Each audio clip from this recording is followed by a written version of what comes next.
berjudul The Ten Commandments yang rilis tahun 1956. Film ini bercerita tentang kehidupan seorang raja yang terkenal angkuh dan kejam. Bahkan dia menganggap dirinya sebagai Ramses atau Tuhan. Raja itu diberi gelar sebagai Fir'aun. Dinasti Fir'aun adalah raja yang paling berpengaruh dalam sejarah Mesir kuno. Kisahnya berkaitan erat dengan kisah Nabi di dalam kitab suci 3 agama. Bagaimana keseruan filmnya? Gak perlu berlama-lama. Ini dia alur cerita film The Ten Commandments.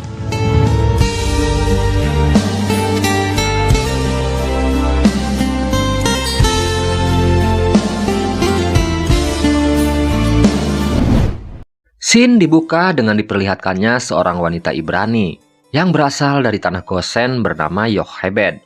Dia adalah istri seorang budak bernama Amram. Wanita Israel ini sedang memasukkan bayinya ke sebuah peti rotan. Dia mendapat petunjuk dari Tuhan kalau bayinya harus dihanyutkan ke sungai Nil, dengan tujuan agar Tuhan menyelamatkan nyawanya. Pada saat itu Raja Fir'aun yang menjadi penguasa Mesir menugaskan para prajuritnya untuk memburu dan membunuh setiap bayi yang terlahir berjenis kelamin laki-laki. Alasannya Raja Fir'aun sangat ketakutan setelah bermimpi kalau kekuasaannya akan dihancurkan oleh seorang pemuda atau anak laki-laki yang lahir dari bangsa Israel yang diperbudak olehnya. Dengan alasan itulah Raja Fir'aun membuat peraturan. Setiap keluarga dilarang melahirkan anak laki-laki agar bangsa Israel tak punya kekuatan untuk melakukan pemberontakan yang akan menghancurkan kerajaannya. Cerita pun baru saja dimulai.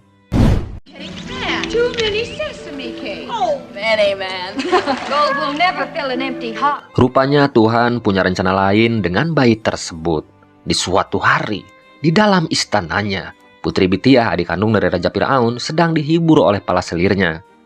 Sang putri terlihat sedang sedih karena baru saja ditinggal mati oleh suaminya. Namun siapa sangka, saat Putri Bitiah sedang asik memetik bunga yang tumbuh di tepi sungai Nil, tiba-tiba dia melihat peti rotan yang terbawa oleh arus sungai. Karena penasaran, dia pun membuka peti tersebut. Awalnya Putri Bitiah terlihat kaget. Namun saat para selirnya menanyakan apa yang ditemukannya, Putri Bitiah langsung menyuruh para selirnya untuk meninggalkannya sendirian.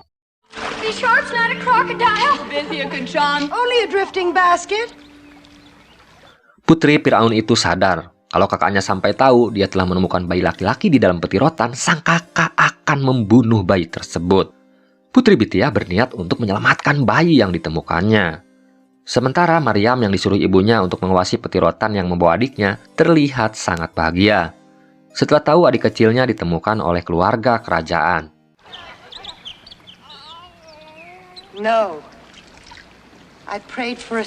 Setelah tahu yang di dalam peti adalah sesosok bayi mungil, pembantu setianya yang bernama Memnet kemudian bertanya, bagaimana jika bayi itu diketahui oleh Raja Fir'aun?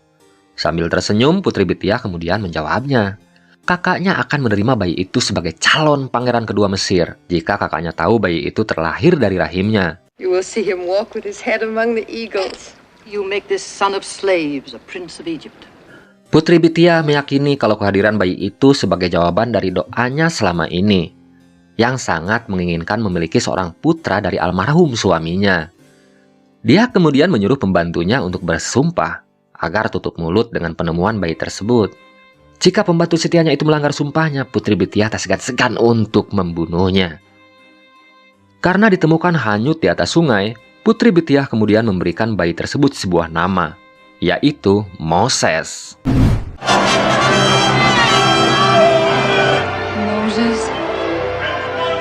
Singkat cerita, Moses pun tumbuh menjadi seorang pangeran yang tampan dan gagah perkasa.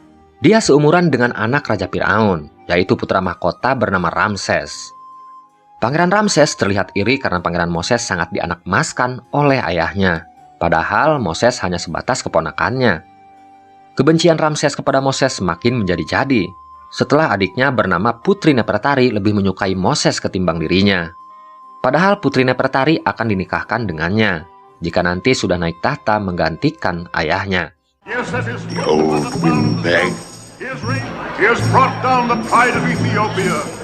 Karakter Pangeran Ramses yang kejamnya 11-12 dengan ayahnya berbanding terbalik dengan karakter Pangeran Moses yang punya sifat bijak dan adil kepada sesama. Pangeran Moses tak segan-segan membantu para budak yang tidak mendapatkan hak dan keadilan dari Raja Firaun. Contohnya adalah saat berlangsungnya pembangunan kuil dan patung raksasa untuk memuja Raja Firaun.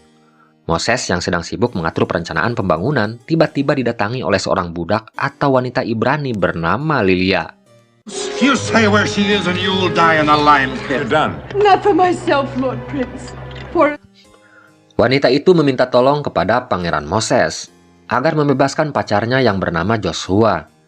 Joshua ditangkap oleh prajurit Firaun karena ingin menyelamatkan seorang wanita paruh baya yang sedang terjepit saat hendak melumasi sebuah patung raksasa.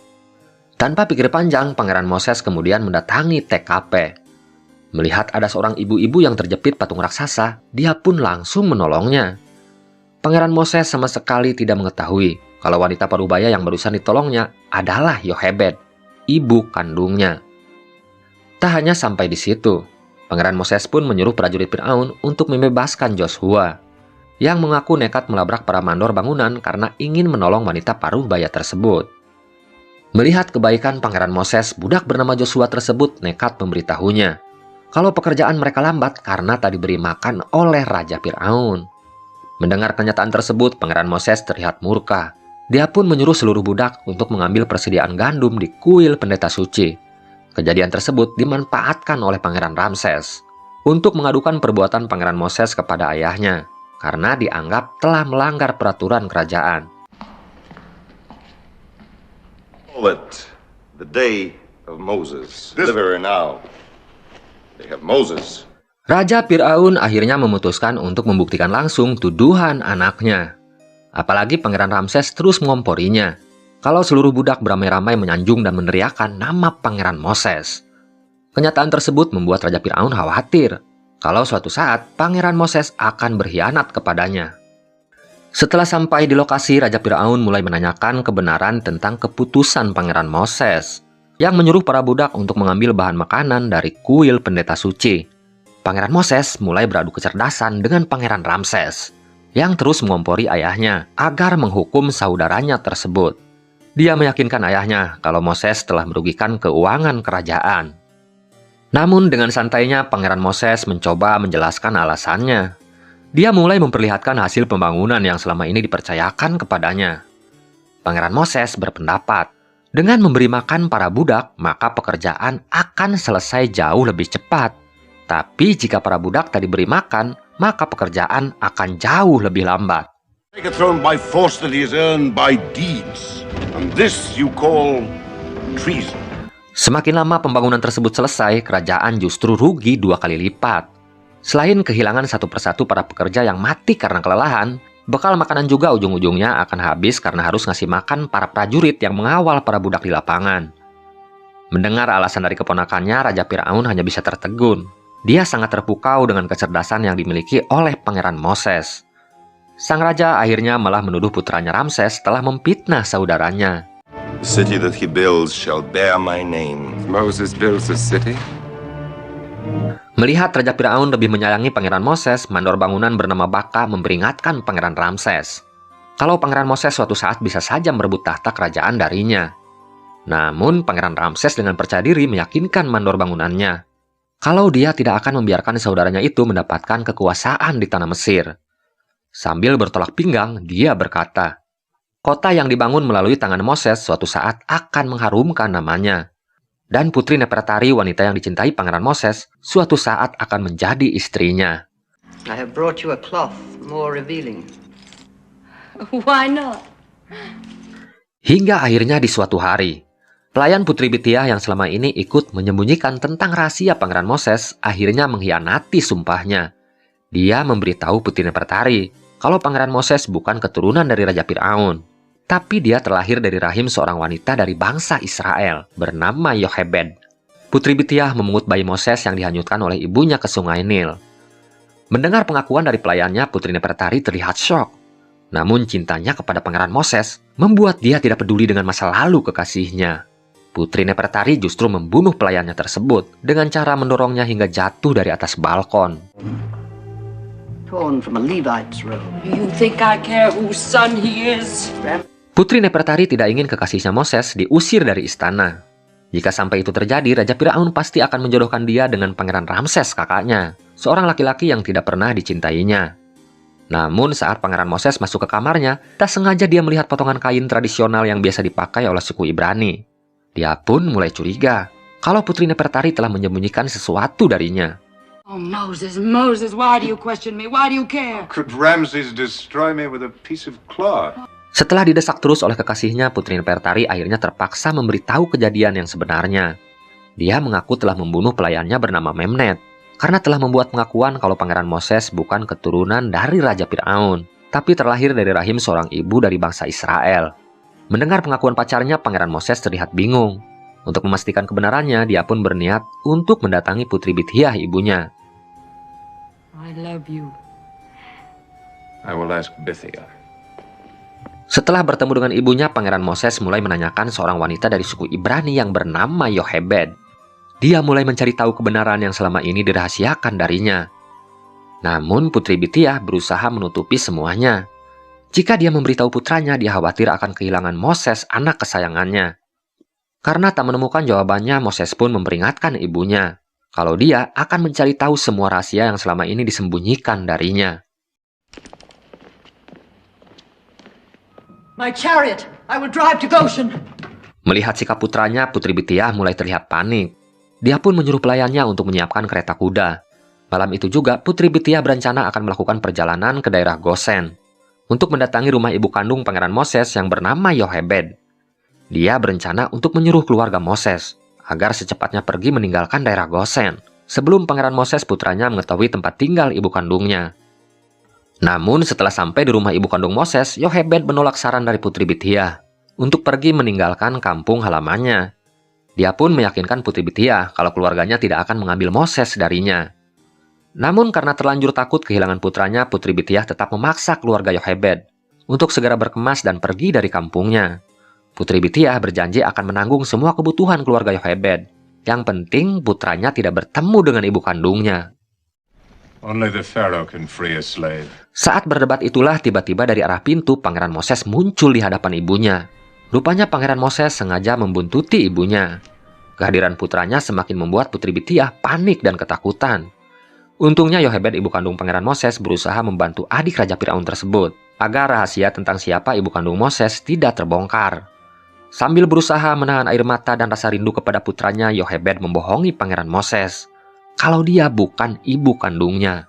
Look into my eyes and tell me you are not my mother. Where in the name of this God that you are not my mother? Namun saat Moses meminta ibunya untuk bersumpah, Yochebed akhirnya tak sanggup menahan air matanya. Besarnya kerinduan seorang ibu tak akan bisa dibendung meskipun terhalang gunung dan lautan. Akhirnya Yochebed pun mengungkapkan rahasia masa lalu anaknya. Setelah tahu kalau dia terlahir dari seorang budak dari bangsa Israel, Pangeran Moses pun tak malu-malu untuk memeluk ibu dan dua saudaranya, yang bernama Harun dan Maryam. Moses pun memutuskan untuk tinggal bersama ibu kandungnya, dan dia menyuruh ibu angkatnya untuk pulang ke istana. Putri Bithiah terlihat sedih, dan tak percaya kalau putra kesayangannya lebih memilih hidup menjadi budak bersama ibu kandungnya, daripada hidup enak di istana bersamanya. I deliver. Singkat cerita, setelah tinggal bersama ibu kandungnya, Moses pun ikhlas menanggalkan semua kemewahan dan kekuasaannya yang telah diberikan oleh Raja Firaun. Dia lebih memilih hidup menjadi orang miskin dan bekerja menjadi budak, daripada harus melihat bangsanya ditindas dan dikekang kebebasannya oleh Raja Firaun. Pilihan Pangeran Moses tersebut sempat membuat kekasihnya Putri Nefertari merasa kasihan melihat kondisi Moses kekasihnya. Dia pun memanggil Moses untuk datang ke istananya. First friend of the Pharaoh. The mud pits have stiffened my knees, Royal One. Oh, Moses, Moses, you... Putri Nefertari mempertanyakan keputusan Moses untuk meninggalkan istananya, padahal Raja Firaun telah memberinya harta dan kekuasaan. Kenapa Pangeran Moses lebih memilih hidup menjadi budak yang hina dan kotor?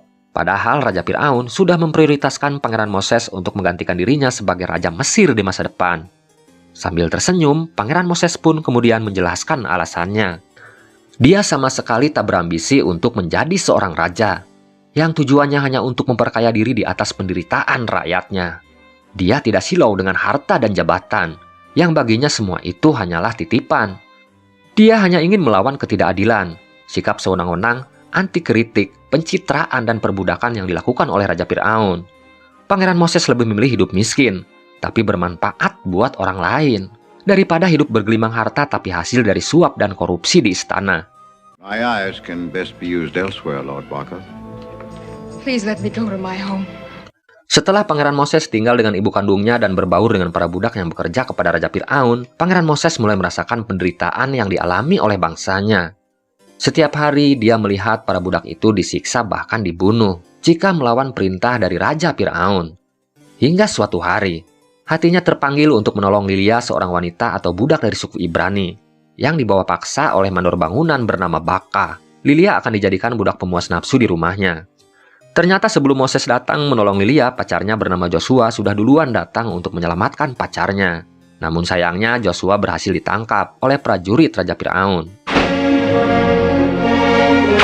Who asks what right you have to kill a slave?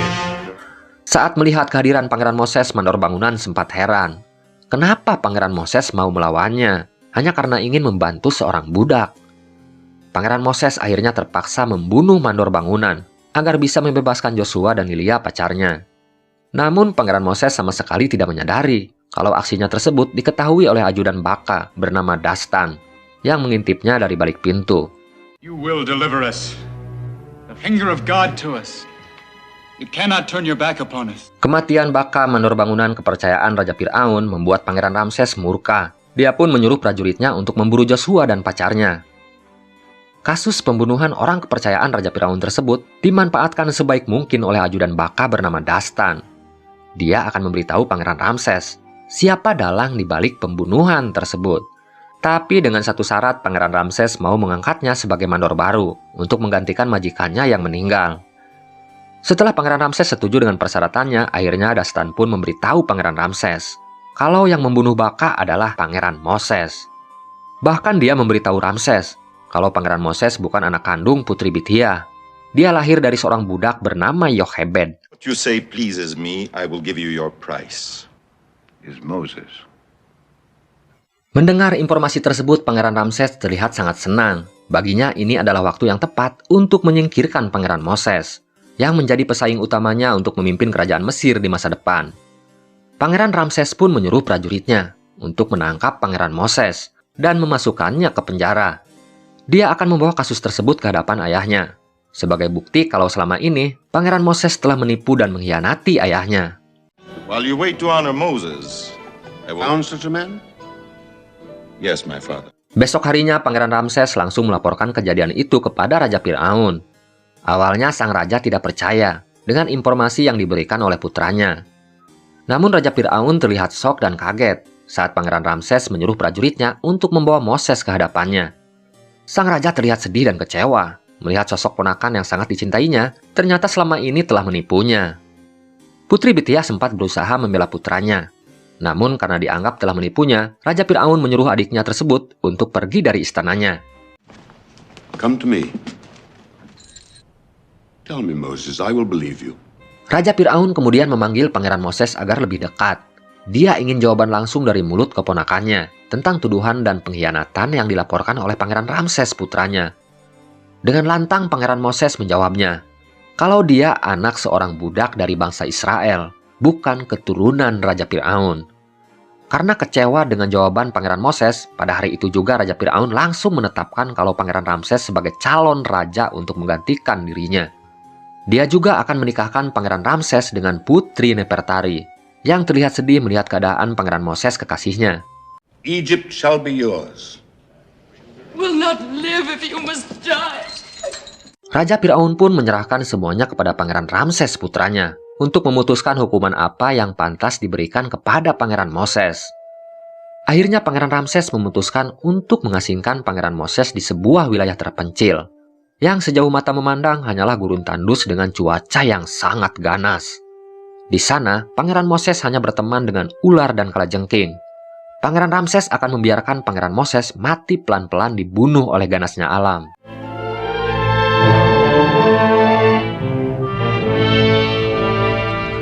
Pangeran Ramses hanya memberikan tongkat untuk membantu perjalanan. dan jubah untuk menghangatkan Pangeran Moses dari dinginnya malam. Selain itu, hanya keajaiban yang bisa menyelamatkan Pangeran Moses dari ganasnya gurun Syur yang kering kerontang. Namun Tuhan punya rencana lain untuk menempa Pangeran Moses dengan rasa sakit, lapar, haus, dan dahaga. Tuhan telah menguji ketabahan dan kesabarannya, hingga akhirnya menuntunnya sampai di sebuah desa bernama Midian.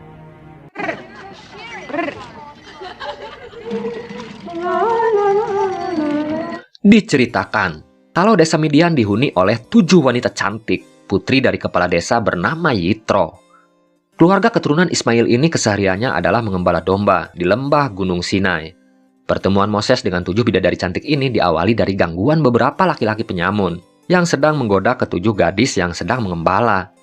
Kegaduhan itu membuat Pangeran Moses bangun dari tempat tidurnya dan berusaha menolong ke-7 wanita cantik tersebut. Sephra, she's the oldest. Sandals? Never did a lot. Dari sanalah awal mula dia berkenalan dengan kepala desa bernama Yitro dan ke-7 putrinya. Yitro kemudian menyarankan Pangeran Moses agar mau tinggal di desanya. Karena tak punya pilihan lain, Pangeran Moses pun menerima tawaran tersebut. Dia pun akhirnya ikut membantu keluarga Yitro sebagai pengembala domba. Hingga di suatu hari Yitro menawarkan Pangeran Moses untuk menikahi salah satu dari ke-7 putrinya. Pilihan Pangeran Moses pun jatuh ke anak yang paling tua, bernama Sephora. Pangeran Moses akhirnya menikah dengan wanita dari desa Midian dan tinggal di lembah Gunung Sinai. Dia dikaruniai seorang putra dari hasil pernikahannya. Boy die in the desert, my father? No. There is a man among the sheep. Hingga di suatu hari Pangeran Moses dikejutkan dengan kedatangan Joshua, budak yang pernah dia bantu saat ditangkap oleh mandor bangunan bernama Baka. Rupanya Joshua sudah lama mencari Pangeran Moses. Dia meyakini kalau Pangeran Moses adalah utusan yang dijanjikan oleh Tuhan untuk membebaskan perbudakan yang dilakukan oleh Raja Fir'aun kepada bangsanya. Namun Pangeran Moses menolak anggapan tersebut. Dia meyakinkan Joshua kalau dia bukan orang yang selama ini dinantikan oleh bangsa Israel. Hingga akhirnya Tuhan menuntunnya untuk mendaki Gunung Sinai. Di atas gunung itulah Pangeran Moses untuk pertama kalinya bertemu dengan Tuhannya. Dia mendapat wahyu untuk memimpin bangsa Israel keluar dari tanah Mesir, agar terbebas dari perbudakan yang dilakukan oleh Raja Fir'aun. Setelah tahu kalau Pangeran Moses adalah utusan Tuhan yang dijanjikan untuk membebaskan bangsanya, Joshua menawarkan bantuan untuk mengumpulkan kelompoknya agar mengambil senjata untuk berperang. Namun Pangeran Moses melarangnya. Dia berkata kalau tongkat gembala yang dibawanya adalah senjata untuk membebaskan bangsanya. You are God's messenger. But by the staff of a shepherd. Singkat waktu, setelah kematian ayahnya, Pangeran Ramses pun diangkat menjadi Raja Mesir. Dia didampingi oleh adiknya Ratu Nefertari yang telah dinikahinya. Di bawah kekuasaan Raja Ramses, Mesir mencapai puncak kejayaannya. Untuk mengabadikan kebesaran Mesir, Raja Ramses banyak membangun monumen dan patung raksasa. Salah satu bangunan yang paling terkenal adalah patung yang didirikan di wilayah Karnak dan Abu Simbel.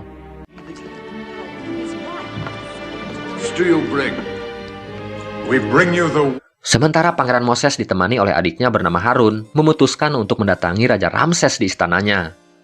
Dia akan meminta langsung agar Raja Fir'aun membebaskan bangsa Israel dari perbudakan. Namun permintaan itu ditolak mentah-mentah oleh Raja Fir'aun. Dia pun menanyakan siapa yang menyuruh Pangeran Moses untuk membebaskan para budak yang ditawannya. Dengan lantang, Pangeran Moses mengatakan bahwa Tuhan telah mengutusnya untuk menyampaikan kebenaran dan membebaskan perbudakan. Pangeran Moses berusaha menyadarkan Raja Ramses bahwa kuasa Tuhan lebih tinggi dari kekuasaan yang dimilikinya. Mendengar pengakuan Pangeran Moses, Raja Fir'aun terlihat tertawa. Sambil mengejeknya, dia pun meminta Pangeran Moses untuk membuktikan kekuatan seperti apa yang dimiliki oleh Tuhannya. Pangeran Moses pun kemudian menyuruh Harun untuk melemparkan tongkat miliknya ke depan Raja Fir'aun untuk membuktikan kalau ucapannya adalah wahyu dari Tuhan. Dan dalam sekejap mata, tongkat itu berubah menjadi ular. Namun pembuktian dari Pangeran Moses itu justru ditertawakan oleh Raja Fir'aun. Dia menuduh Pangeran Moses mau menipunya dengan trik sihir murahan. Raja Fir'aun kemudian menyuruh pengawalnya untuk melempar tongkat miliknya. Dan tongkat itu sama-sama berubah menjadi ular. Dengan angkuhnya, Raja Fir'aun ingin menunjukkan ke semua orang kalau dia juga bisa melakukan apa yang dilakukan oleh Tuhan Moses. Or cause rabbits to appear. Moses. Cobaan dan godaan yang harus dilalui Pangeran Moses sangatlah berat. Selain dianggap gila oleh Raja Firaun dan pengikutnya, godaan yang lain pun datang dari wanita yang pernah dicintainya, yaitu Ratu Nefertari. Sang ratu menyuruh pengawalnya untuk membawa Pangeran Moses ke kamarnya. Dengan kecantikannya, sang ratu merayu Pangeran Moses agar meninggalkan Tuhannya. Dia berjanji untuk mengembalikan nama besar Pangeran Moses agar bisa mendapat jabatan yang penting di istana. Namun dengan tegas, Pangeran Moses menolaknya. Dia mengingatkan Ratu Nefertari kalau dia bukan Moses yang dulu dikenalnya. Cintanya sudah dia berikan hanya kepada Tuhannya. Sand, or are they moist? There is a beauty beyond the senses, Nefertari. Sejak saat itu, Pangeran Moses terus berusaha untuk mengingatkan Raja Ramses kalau murka Tuhan akan menimpa bangsa Mesir jika dia tetap menolak untuk membebaskan para budak. Namun peringatan dari Pangeran Moses tak pernah didengarnya. Raja Firaun sama sekali tak percaya dengan adanya Tuhan. Padahal berkali-kali Pangeran Moses menunjukkan mukjizatnya. Salah satunya saat tongkatnya sanggup membuat sungai Nil berubah menjadi darah. Namun Raja Firaun tetap menganggap yang dilakukan oleh Pangeran Moses adalah trik ilmu sihir. No magician's trick will set your people free. That you may know the power of the Lord. Hingga akhirnya Tuhan pun menurunkan ajabnya. 7 hari 7 malam Mesir dilanda wabah penyakit yang mematikan. Pangeran Moses sekali lagi berusaha mengingatkan Raja Firaun agar secepatnya bertobat dan memohon ampunan kepada Tuhan agar rakyat Mesir bisa diselamatkan. Namun Raja Firaun terlihat keras kepala. Dengan sombongnya dia berkata kalau kerajaannya akan dilindungi oleh para dewa yang bersemayam di patung-patung raksasa yang dibuatnya. Kesombongan Firaun tersebut membuat Tuhan semakin murka. Hingga akhirnya bangsa Mesir dilanda wabah kabut hitam yang sangat mematikan. Kabut hitam tersebut menutupi matahari selama 3 hari 3 malam, yang menyebabkan langit menjadi gelap gulita. Teriakan dan suara kematian terdengar di seantero kerajaan. Satu persatu pengikut Raja Firaun tewas mengenaskan.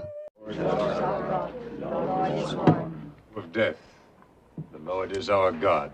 Sementara di rumahnya, Pangeran Moses mulai mengumpulkan orang-orang yang percaya dengan Tuhan. Dia meyakinkan pengikutnya, wabah itu tidak akan membunuh orang-orang yang beriman dan percaya kepada Tuhannya. Pangeran Moses pun terlihat bahagia saat melihat Putri Bitiah, ibu angkatnya, lebih memilih ikut dengannya. Sementara di istananya, Raja Firaun sama sekali tak terlihat takut dengan wabah tersebut. Dia menganggap wabah yang datang hanyalah wabah musiman. He is God's messenger, Princess. Great light that shines from your face, Moses. Namun keangkuhan Raja Firaun akhirnya mulai goyah setelah wabah kabut hitam telah menewaskan putra kesayangannya.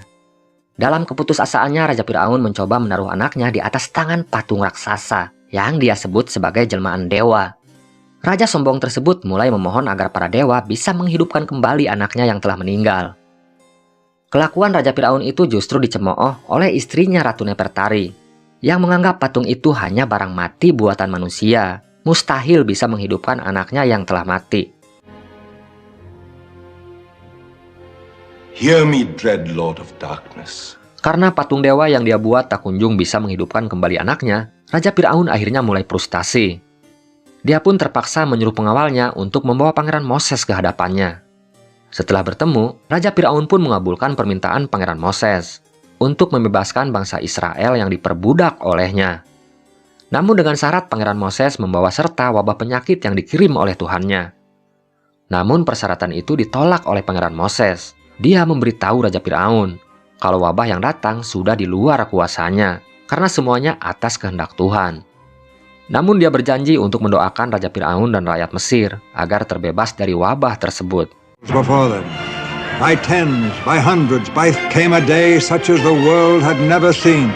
Setelah Raja Firaun membebaskan para budak yang ditawannya, Pangeran Moses pun mulai menuntun bangsa Israel untuk keluar dari wilayah Mesir. Dibantu oleh Harun dan Joshua, bangsa Israel dari berbagai suku mulai berbondong-bondong untuk mengikuti petunjuk Pangeran Moses, yang mereka yakini sebagai utusan Tuhan untuk memimpin bangsa mereka. Dengan membawa serta hewan peliharaannya, trompet bergema di seantero Mesir sebagai tanda kebebasan yang selama ini mereka mimpikan. Hear, O Israel!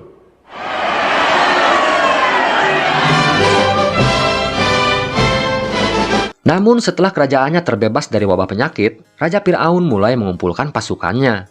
Dia tak akan membiarkan Pangeran Moses dan para pengikutnya bisa dengan mudah menikmati kebebasannya. Rasa dendam dan sakit hati karena telah dipermalukan oleh Pangeran Moses membuatnya bertekad untuk membunuh Pangeran Moses dan para pengikutnya.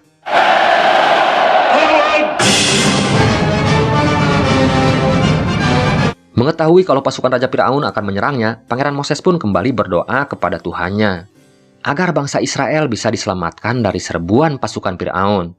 Dan mukjizat pun kembali diperlihatkan Pangeran Moses saat tongkat ajaibnya sanggup membelah Laut Merah, sehingga terhampar jalan untuk menyelamatkan para pengikutnya.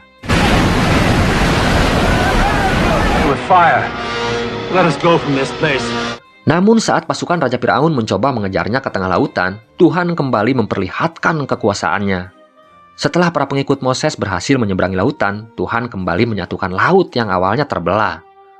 Kejadian itu membuat Raja Firaun dan pasukannya panik. Mereka pun berusaha untuk keluar dari gulungan laut tersebut. Namun karena kesombongannya, Raja Firaun dan pasukannya akhirnya tewas mengenaskan setelah ditenggelamkan oleh Tuhan di dasar lautan.